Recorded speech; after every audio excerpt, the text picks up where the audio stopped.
અહોભાગ્ય એ પરિવારના પણ કે આવા દેવ તત્વ આવી અને આશીર્વાદ આપને સૌને પણ એમના દર્શન પ્રાપ્ત થાય છે, આપને એમના આશીર્વાદ પ્રાપ્ત થાય છે. તો અહીંયા પ્રથમ કહ્યું કે ભરતને રાજગાદી મળે. દશરથજીએ કહ્યું કે જો તારી ઈચ્છા એવી હોય કે ભરતને ગાદી ઉપર બેસાડો તો ભરતને રાજગાદી ઉપર બેસાડો. બીજું વરદાન માંગ. બીજા વરદાનની અંદરમાં કહે છે કે રામને 14 વર્ષનો વનવાસ. સાંભળતાની સાથે રાજા દશરથ મૂર્છા ખાઈ અને ઢળી પડ્યા. કહે છે કઈ અમારા રામે તારો શું અપરાધ કર્યો છે? ભરતને ગાદી મળે કે રામને મળે એમાં મને કઈ ફરક નથી પડતો, કારણ કે રામ મારી જમણી આંખ છે તો ભરત મારી ડાબી આંખ. મારે તો બંને પુત્રો સરખા છે. ભરતને ભલે ગાદી મળે પરંતુ મારા રામને તો અયોધ્યામાં રાખ, એમને તો વન આપ. કઈ કહે છે કે હવે તમારી રઘુકુલ રીત ક્યાં ગઈ? જો મહારાજ આપ આ વચન નહીં પાડો તો તમારે નરકમાં જવું પડશે. આમ દશરથજી અકળાવા લાગ્યા.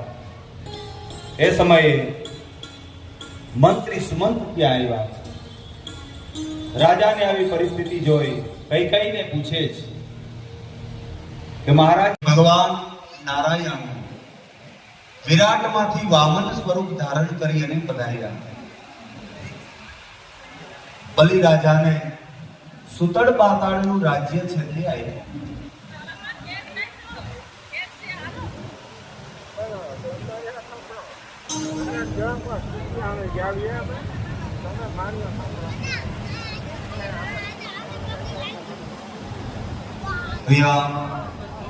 ચિરોડા નાગર નેસથી પધારેલા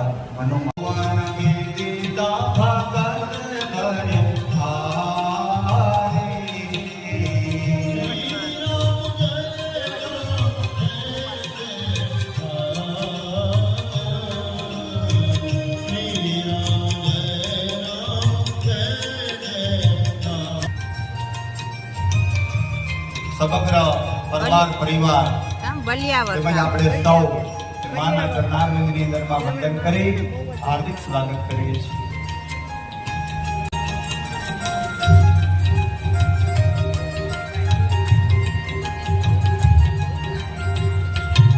પરવાર પરિવારના યજમાનો એવા જયદીપભાઈ, ભગતભાઈ, મણિબેન, પાયલબેન સૌ અહીં આવી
ભગવાન રામચંદ્રજીનું પ્રાગટ્ય થયું, ભરત, લક્ષ્મણ અને શત્રુઘ્નનું પ્રાગટ્ય થયું.